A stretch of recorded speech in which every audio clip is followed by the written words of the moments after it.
Hello everyone, welcome to my YouTube channel. तो आज मैं बात करने वाला हूँ एक स्ट्रैटेजी ऑप्शन सेलिंग की, जो मैं खुद यूज़ कर रहा हूँ, जिसको यूज़ करके मैंने ईयरली 50% तक का रिटर्न निकाला है। ये आप देख सकते हैं, ये ट्रेड ली हुई है मैंने, ये इसी स्ट्रैटेजी पे है, ऑप्शन सेलिंग की। ठीक है, तो ये स्ट्रैटेजी क्या है, कैसे आप यूज़ कर सकते हैं, कैसे डिप्लॉय करनी है, क्या एडजस्टमेंट है, ठीक है, तो वो मैं सब कुछ आपको बताऊँगा। वीडियो आप लास्ट तक देखिएगा ये। तो दोस्तों, इस स्ट्रैटेजी में सबसे पहले आपको क्या करना है, आपको निफ्टी 50, पहला रूल इस स्ट्रेटजी का ये है कि आपको ये स्ट्रेटजी केवल निफ्टी 50 में अप्लाई करनी है। ठीक है, इसके कुछ रूल्स हैं, वो मैं बताऊंगा आपको, तो वो रूल्स आपको प्रॉपरली फॉलो करने हैं, अदरवाइज आप लॉस कर भी कर सकते हैं इस स्ट्रेटजी में। ठीक है, तो सबसे फर्स्ट रूल है कि ये स्ट्रेटजी केवल निफ्टी 50 पे अप्लाई करनी है आपको। ठीक है, तो करना क्या है, आपको 1 आवर टाइम फ्रेम सेट कर लेना है निफ्टी 50 में। तो 1 आवर टाइम फ्रेम जब सेट हो जाएगा आपका, तो उसमें आपको स्विंग हाई और स्विंग लो आपको ले लेने हैं। ठीक है, उस पर आपको मार्क कर देना है, लाइक अगर आपको यहाँ पे दिख रहा होगा कि नीचे की साइड अगर मार्केट अभी यहाँ पे है, तो नीचे की साइड सपोर्ट एक तो यहाँ, एक तो इस जगह है 21,550 पे। ठीक है, तो इसको तो हम छोड़ देंगे, ये थोड़ा नज़दीक है। हम चाहेंगे कि हमारी स्ट्रेटजी ज़्यादा सेफ रहे, क्योंकि इस स्ट्रेटजी का यूज़ करके आप अपना बड़ा कैपिटल भी ग्रो कर सकते हैं। 50% का रिटर्न आप बड़े कैपिटल में भी रिटर्न निकाल सकते हैं, 50% ईयरली। ठीक है, तो हम लोग चाहेंगे कि ये स्ट्रेटजी ज़्यादा से ज़्यादा सेफ रहे, तो सेफ रखने के लिए हमें अपनी रेंज बड़ी करनी पड़ेगी। तो हम इस स्विंग को छोड़ देंगे, इस स्विंग लो को नहीं लेंगे, इससे अगले स्विंग लो को हम लेंगे। और ये आप देख सकते हैं, मतलब अब आपको कैसे पता करना है स्विंग लो स्विंग हाई, आपको रेंज बड़ी से बड़ी रखनी है। ठीक है, तो बड़ी रेंज से आप आइडिया लगा सकते हैं कि जो आपका पास का स्विंग है उसको आप छोड़ देंगे, और इसके इससे दूर वाले स्विंग पे आपको सपोर्ट मार्क करनी है। ठीक है, या फिर रेजिस्टेंस मार्क करना है। तो जब आप अभी अभी मार्केट यहाँ पे इस टाइम यहाँ पे चल रहा है, तो इसका जो जस्ट नीचे का स्विंग है वो ये है, उसके जस्ट नीचे का जो स्विंग है वो ये है। ठीक है, तो इस स्विंग को आप लेंगे और यहाँ पे मार्क कर देंगे, तो आप देखेंगे कि 21,250 आपका सपोर्ट बन के आ रहा है, जो अच्छा खासा सपोर्ट है, जो इतनी इजीली नहीं ब्रेक होने वाला है। अगर मार्केट एक ही दिन में 600 पॉइंट भी गिर जाता है, निफ्टी 50 600 पॉइंट एक ही दिन में गिरना बहुत बड़ी बात है। तो अगर 600 पॉइंट भी गिर जाता है निफ्टी 50 में, तो भी हमारा जो रेंज रहेगी वो काफ़ी दूर की रहेगी। ठीक है, तो आपको सबसे पहले यही मार्क करना है कि आपकी जो दूर की स्विंग हाई और स्विंग लो आपको मार्क कर देना है, दूर का, जितना सेफ हो सके। ठीक है, तो ऊपर की अगर बात करें तो लाइफ टाइम हाई पे चल रहा है मार्केट, तो ऊपर हमारा ज़्यादा दूर नहीं है। ठीक है, तो मार्केट यहाँ पे है, हमने स्विंग लो ये मार्क किया है, स्विंग हाई ये मार्क किया है, तो सबसे ज़्यादा दूर हमारा कौन सा है? ठीक है, नीचे साइड का है ना दूर का। तो नीचे साइड में आपको 21,250 21,250 की स्ट्राइक प्राइस आपको बेचनी है। कौन से कैलेंडर में बेचनी है आपको, कौन सी एक्सपायरी में बेचनी है? देखो, जैसे ये सपोज आज फ्राइडे है, मैंने ये फ्राइडे को डिप्लॉय की है ये वाली ट्रेड। ठीक है, मैंने ये ट्रेड फ्राइडे को डिप्लॉय की है।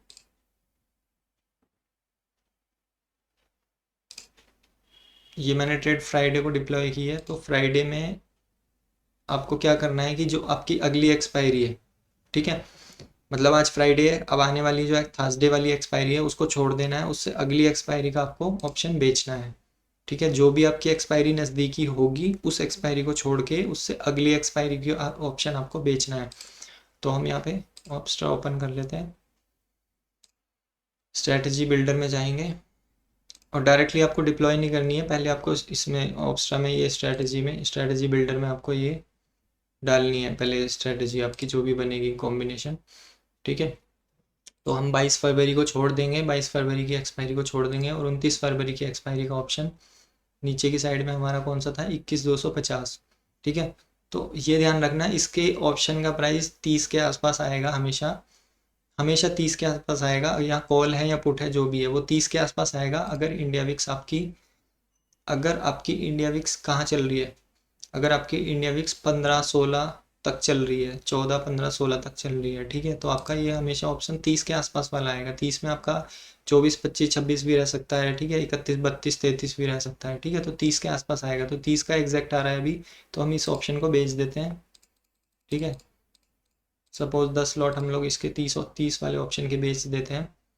ठीक है, तो अभी हम स्विंग हाई की बात करेंगे। स्विंग हाई हमारा जा रहा है 22,120 के आसपास। तो अब हम इसको तो हम लेंगे नहीं क्योंकि ये बिल्कुल नज़दीक में है। ठीक है, तो हमने 30 रुपये का ऑप्शन पुट साइड में बेचा है, तो हम 30 रुपये का ही ऑप्शन कॉल साइड में बेच देंगे, चाहे वो किसी भी स्ट्राइक प्राइस का हो। ठीक है, तो 29 रुपये 95 पैसे ये ऑप्शन बन रहा है अपना, इसको हमने बेच दिया। ठीक है, तो ये अब हमारा क्या बन गया, ये स्ट्रैंगल बन गया, बट हमारी स्ट्रेटजी स्ट्रैंगल तो है नहीं, ये तो अनसेफ है। ठीक है, एक ज़रा सा मूवमेंट आएगा और इसमें तो बहुत बड़ा लॉस दिखने लगेगा हमें। तो स्ट्रैंगल, स्ट्रेडल, वट जो भी आप इसको बोलते हो। ठीक है, मैं नाम पे ध्यान नहीं देता, मैं उसके काम पे ध्यान देता हूँ चीज़ों के। ठीक है, तो जो भी इसका नाम है, स्ट्रैंगल, स्ट्रेंडल, स्ट्रैंगल नाम है वैसे शायद। तो अभी हमारा ये स्ट्रैंगल बन चुका है। ठीक है, या स्ट्रेडल जो भी आप बोलते होंगे, तो वो बन चुका है। तो अभी हम क्या करेंगे, अभी हमने दोनों ऑप्शन बेच दिए, अब हम इसके हेज बाय करेंगे। ठीक है, अब आपको ध्यान देना है कि हेज कौन से बाय करना है। तो अगर हमने 29 फरवरी के ऑप्शंस को बेचा है, तो हमने जिस भी एक्सपायरी के ऑप्शन को बेचा है, उससे अगली एक्सपायरी का ऑप्शन हम खरीदेंगे। ठीक है, अब हम आ गए 7 मार्च, अगली एक्सपायरी है 7 मार्च की, तो 7 मार्च के ऑप्शन पे हम आ गए। तो अब हमें कौन सा ऑप्शन खरीदने हैं। ठीक है, अब हमें ये डिसाइड करना है कि अब हमें कौन से ऑप्शन खरीदने हैं।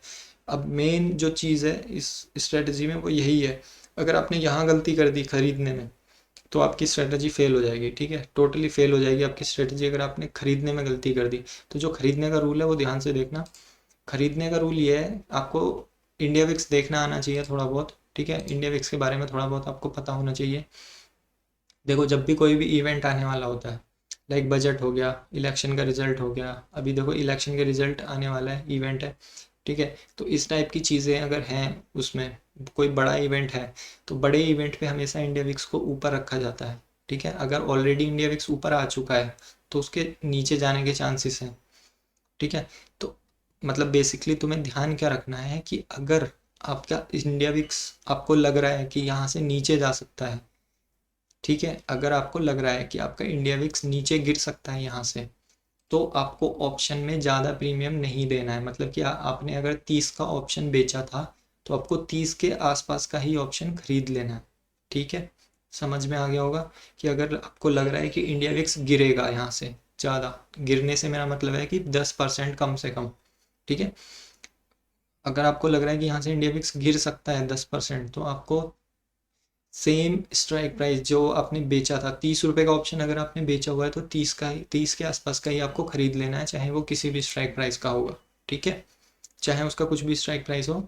और अगर लिक्विडिटी की वजह से वो नहीं आ पा रहा है ऑप्शन, तो आपको स्ट्रेटजी नहीं डालनी है, डिप्लॉय ही नहीं करनी है। मैं भी एक दिन पहले डिप्लॉय करने वाला था, बट लिक्विडिटी इशू की वजह से मैं डिप्लॉय नहीं कर पाया उस दिन, तो मैंने फ्राइडे को डिप्लॉय की। ठीक है, जो मेरे साथ ऑप्शन सेलिंग करते हैं लाइव मार्केट में, उनको पता होगा ये चीज़। अगर आप भी करना चाहते हैं तो आप जुड़ सकते हैं मेरे साथ। आप स्टॉक्स में अकाउंट खोलना है आपको, जस्ट मेरे लिंक के थ्रू, तो आप फ्री में मेरे साथ मेरी सारी ट्रेड्स कॉपी कर सकते हैं।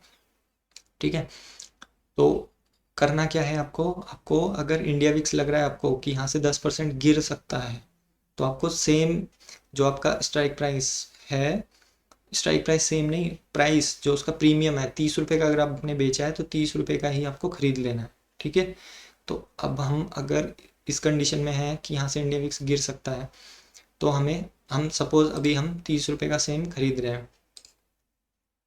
ठीक है, 30 रुपये का हमने खरीद लिया, और नीचे साइड में भी, अब देखो नीचे साइड में 30 रुपये का नहीं मिल रहा है, तो अभी आपको ये स्ट्रेटजी डालनी ही नहीं थी। ठीक है, तो अभी मैं फ़िलहाल यहाँ से इसको डिलीट कर देता हूँ, इस ऑप्शन को जो हमने बाय किया है।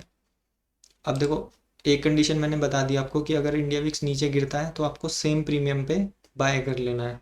बट अगर आपको लग रहा है कि नहीं, कोई इवेंट है आने वाले टाइम में, या यहाँ पे इंडिया विक्स इसके नीचे नहीं जाएगा, इससे ऊपर ही उठेगा, नहीं गिरेगा नीचे, तो आपको क्या करना है, या फिर मार्केट में एक चीज़ और, एक तो इंडिया विक्स पे ध्यान देना है आपको, या फिर एक चीज़ आपको मार्केट की वॉलेटिलिटी पे भी ध्यान देना है कि यहाँ से मार्केट वॉलेटाइल हो सकता है, या फिर एक रेंज में फंसा हुआ है, यहीं पे साइड में रहेगा 2-3 दिन। तो अगर आपको लग रहा है 2-3 दिन मार्केट यहीं रेंज में फंसा रहेगा, 2-3 दिन साइड में रहने वाला है, किसी रेंज में फंसा हुआ है मार्केट, ठीक है, तो आपको क्या करना है, तब भी आपको सेम ही स्ट्राइक प्राइस 1-2 रुपये ऊपर नीचे का आपको बाय कर लेना है। ठीक है, समझ में आ गया होगा। ये जो बाय करने का तरीका है ना, मतलब जो बाय करना है, यही आपकी मेन चीज़ है, यही आपका सब कुछ डिपेंड करता है प्रॉफिट पे। प्रॉफिट इसी चीज़ पे डिपेंड करता है कि आप सही ऑप्शन बाय कर रहे हैं या नहीं। अगर आपने गलत ऑप्शन बाय कर लिया तो ये स्ट्रेटजी फेल हो जाएगी, 1-1.5% को लॉस दे देगी। ज़्यादा लॉस नहीं देगी, 1-1.5% का लॉस दे देगी, ठीक है। तो अगर आपने सही ऑप्शन बाय कर लिए तो आपको इजीली 2% का प्रॉफिट मिलना है इस ट्रेड में, ठीक है। तो अगर आपको लग रहा है कि कोई इवेंट है और मार्केट वॉलेटाइल रह सकता है, तो आप 5-10 रुपए का डेबिट दे सकते हैं, यानी कि 5-10, अगर आपने 30 रुपए का ऑप्शन बेचा हुआ है तो आप 40 रुपए तक के ऑप्शन को बाय कर सकते हैं दोनों तरफ, ठीक है। 40 कॉल में, 40 पुट में, ठीक है। बट अगर आपको लग रहा है कि नहीं, यहाँ से इंडिया विक्स गिर सकता है या इंडिया विक्स साइड रह सकता है, मार्केट साइड रह सकता है, तो आपको सेम स्ट्राइक प्राइस 30 रुपए का बेचा है तो 30 के ही आसपास का आपको खरीद लेना है। अब सपोज नीचे साइड में यहाँ पे 30 का नहीं मिल रहा है, 35 का है, तो कोई बात नहीं, आप इसको बाय कर लो 35 का, ठीक है। या लिक्विडिटी की इशू की वजह से अगर आपको नहीं मिल रहा है उसके आसपास का, तो मत डालना, छोड़ दो, ठीक है। स्ट्रैटेजी छोड़ दो, मत डालो, मत करो डिप्लॉय, ठीक है। तो अब हम यहाँ पे देखेंगे कि हमने 30-30 रुपए के ऑप्शन बेचे हुए थे और 32 और 35 रुपए के ऑप्शन हमने खरीद लिए हैं। तो चार्ट आप देख रहे हो, इस टाइप का कुछ चार्ट बनेगा। अब इस चार्ट में देखो, यहाँ पे प्रोबेबिलिटी ऑफ प्रॉफिट NA आ रहा है, इसको इग्नोर कर दो। मैक्सिमम प्रॉफिट जो है ये आपका 40,000 दिखा रहा है यहाँ पे, इसको भी आप इग्नोर कर दो। मैक्सिमम लॉस, इसको तो बिल्कुल इग्नोर कर दो, ये तो क्योंकि होने ही वाला नहीं है, ठीक है। अब आपको ध्यान क्या रखना है इस स्ट्रैटेजी में।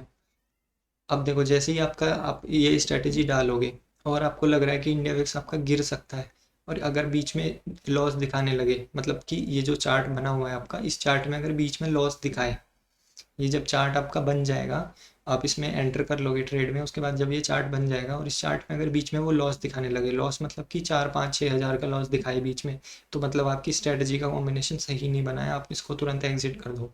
अगर कोई इवेंट नहीं है तो, ठीक है। अगर कोई इवेंट है तो बात अलग है, अगर कोई इवेंट है तो बीच में ये लॉस दिखाएगा ही दिखाएगा, और वो लॉस गायब हो जाएगा 2 दिन में, अगर इवेंट है तो, ठीक है। और अगर कोई इवेंट नहीं है तो यहाँ पे बीच में लॉस नहीं आना चाहिए, अदरवाइज मार्केट जब साइड में होगा तो हम तुम्हें एक आधा आधा 1% तक का लॉस बीच में ही हो जाएगा, ठीक है, 3-4 दिन में। तो आपको बीच में लॉस नहीं होना चाहिए अगर आपको लग रहा है कि इंडिया विक्स गिरेगा या मार्केट साइड वे रहेगा तो, ठीक है। तो अभी हमारा ये परफेक्ट चार्ट बन रहा है इस टाइप का। अगर आपका भी स्ट्रेटेजी का चार्ट बन रहा है तो आप, इसका मतलब आपने सही ऑप्शन चुने हैं बाय और सेल के लिए। तो अब आप इसमें एक चीज़ और देख सकते हैं, देखो नीचे से इंडिया विक्स को कम और ज़्यादा करके देख सकते हैं। देखो मैं 10% इंडिया विक्स को गिरा रहा हूँ, तो यहाँ पे देखो बीच में लॉस आ रहा है, बट लॉस कितना आ रहा है, केवल 2000 का लॉस आ रहा है। कितने कैपिटल में, 5.5 लाख के कैपिटल में। तो अगर आप 5.5 लाख का कैपिटल इसमें यूज़ करते हैं तो आपको केवल बीच में 2 से 2 सवा 2 हज़ार रुपये का लॉस आएगा अगर इंडिया विक्स गिर भी गया। और वो भी तब आएगा जब मार्केट आपका सेंटर में रहे, ठीक है। सेंटर में ना रहे, थोड़ा सा मूव करे मार्केट, तो वो भी आपका लॉस नहीं आएगा, ठीक है। और एक इस ब्लू लाइन पे ध्यान नहीं देना है आपको, कि ये ब्लू लाइन जो लॉस दिखा रही है, ठीक है, इस पे ध्यान नहीं देना है। जैसे जैसे आपका 2 दिन, 3 दिन, 4 दिन इस बीतते जाएंगे तो ये ब्लू लाइन जो है ये ग्रीन की तरफ को बढ़ती चली जाएगी, ठीक है।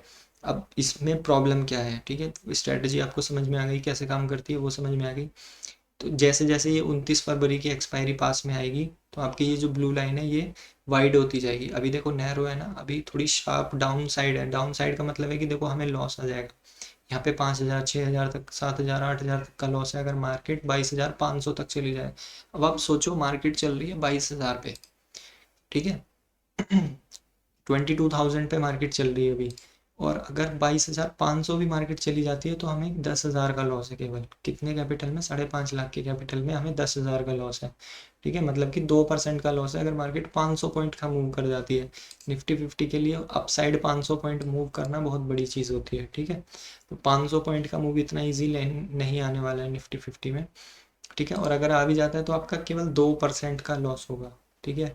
तो इस स्ट्रेटजी की एक्यूरेसी 90% है जो कि मेरी यूज़ की हुई है, ठीक है। अभी भी आप देख सकते हो ये ट्रेड मैंने ली हुई है सेम स्ट्रेटजी पे, ठीक है, सेम स्ट्रेटजी पे ये ट्रेड ली हुई है, खुद चेक की हुई है। नवंबर, दिसंबर, जनवरी, फरवरी, फरवरी में बजट जैसे इवेंट पे मैंने इसमें प्रॉफिट बुक किया है इस स्ट्रेटजी में, ठीक है। तो 90% की एक्यूरेसी मेरे हिसाब से तो है इसकी, और ईयरली 50% निकाल के देती है आराम से। मैंने खुद यूज़ की है, मैं खुद यूज़ कर रहा हूँ और अपने साथ और लोगों को यूज़ करा रहा हूँ, ठीक है। तो अभी मैंने इंडिया विक्स यहाँ पे गिरा के दिखाया। अभी देखो इंडिया विक्स अगर यहाँ पे बढ़ जाता है 10%, तो देखो यहाँ पे बीच का लॉस ही गायब हो गया, जो थोड़ा बहुत आ रहा था 500-700 रुपये। और अगर मार्केट बीच में भी रह जाता है तो भी तुम्हें प्रॉफिट ही होगा। ठीक है, जितना इंडिया विक्स बढ़ेगा उतना अच्छा। ठीक है, जितना इंडिया विक्स बढ़ेगा उतना अच्छा, बट इंडिया विक्स गिरेगा तो अपन को बड़ा लॉस भी नहीं होगा इस स्ट्रेटजी में। ठीक है, और अगर मार्केट मूव करता है, सपोज जिस दिन आपने ट्रेड ली उसी दिन मार्केट में अच्छी मूवमेंट आ गई 1.5% की उसी जगह से, ओनली केवल उसी कंडीशन में आपको ये लॉस दे सकती है, अदरवाइज नहीं देगी। ठीक है, उसी दिन, जिस दिन आपने ट्रेड डिप्लॉय की उसी दिन अगर मार्केट में मूवमेंट आ जाती है तो उसी कंडीशन में आपको ये स्ट्रेटजी लॉस देगी, अदरवाइज नहीं देगी। चाहे मार्केट 1% का मूव कर जाए 2 दिन बाद, तब भी आपको लॉस नहीं देगी ये स्ट्रेटजी। ठीक है, तो इस स्ट्रेटजी में बस आपको यही ध्यान रखना है कि जिस दिन आपने ट्रेड ली उस दिन 1 से 1.5% का मूवमेंट उस दिन नहीं आना चाहिए। ठीक है, अगर मार्केट में मूवमेंट आ जाता है तो आपको क्या करना है, पहली चीज़ इसमें जो एडजस्टमेंट है, अगर आपको एडजस्टमेंट सीखने हैं तो आप मेरे साथ जुड़ सकते हैं। मैं आपको प्रॉपर एडजस्टमेंट सिखाऊंगा फ्री में, कोई फीस नहीं है, केवल अपस्टॉक्स में आपको अकाउंट ओपन करना है मेरे लिंक के थ्रू। और लाइव मार्केट में एडजस्टमेंट के साथ आपको प्रॉपर ट्रेड करना सिखाऊंगा इस स्ट्रेटजी में। ईयरली 50% का रिटर्न निकाल के देती है। ठीक है, तो अब दूसरी चीज़ मैं बता देता हूँ, अगर आप ये स्ट्रेटजी डिप्लॉय कर रहे हैं और उसी दिन अगर मार्केट में 1 से 1.5% का मूवमेंट आ जाता है, तो आपको सिंपली स्ट्रेटजी कट कर देनी है, ये आपको एग्जिट कर देनी है। अगर आपका 1.5% से 2% का लॉस एक ही दिन में दिखा देता है तो आपको ये तुरंत एग्जिट कर देनी है अपनी पोजीशन और ट्रेड खत्म। और अगर 1 से 2 दिन बाद मूवमेंट आता है तो आपको कोई इशू नहीं है, आपको इजीली आराम से 1.5 से 2% का प्रॉफिट निकाल के देगी ये स्ट्रेटजी। रिटर्न जो आपको मिलेगा वो 50% ईयरली आपको इजीली मिल जाएगा इसमें। ठीक है, तो आपको ये एग्जिट कब करनी है, बुक कब करनी है, 1.5 से 2% का जब प्रॉफिट आपको मिल जाए इस ट्रेड में। 1.5 से 2% का प्रॉफिट आपको कब मिलेगा, 3 से 4 दिन या 5 दिन 6 दिन में मिल जाएगा आपको। ठीक है, तो उतने दिन में आपको ये 2% तक का रिटर्न मिलेगा और आपको बुक कर लेना है 2% पे। ठीक है, उसके बाद आपको अगली ट्रेड सेम एंटर कर लेनी है। ठीक है, तो मंथली आपका 4 से 6% का रिटर्न मिलेगा इस स्ट्रेटजी में और ईयरली आपको 50% तक का मिल जाएगा। ठीक है, तो thank you so much for watching this video. और ये स्ट्रेटजी अगर आपको अच्छी लगी तो शेयर करें आप सबके साथ। और आप ऑप्शन सेलिंग अगर करना चाहते हैं और बड़े कैपिटल के साथ करना चाहते हैं तो आप मेरे साथ कर सकते हैं। और काफ़ी सेफ स्ट्रेटजी है अगर आपके पास बड़ा कैपिटल है। स्ट्रैंगल, स्ट्रेडल, इन इन सबसे सेफ स्ट्रेटजी है ये। ठीक है, thank you so much for watching this video.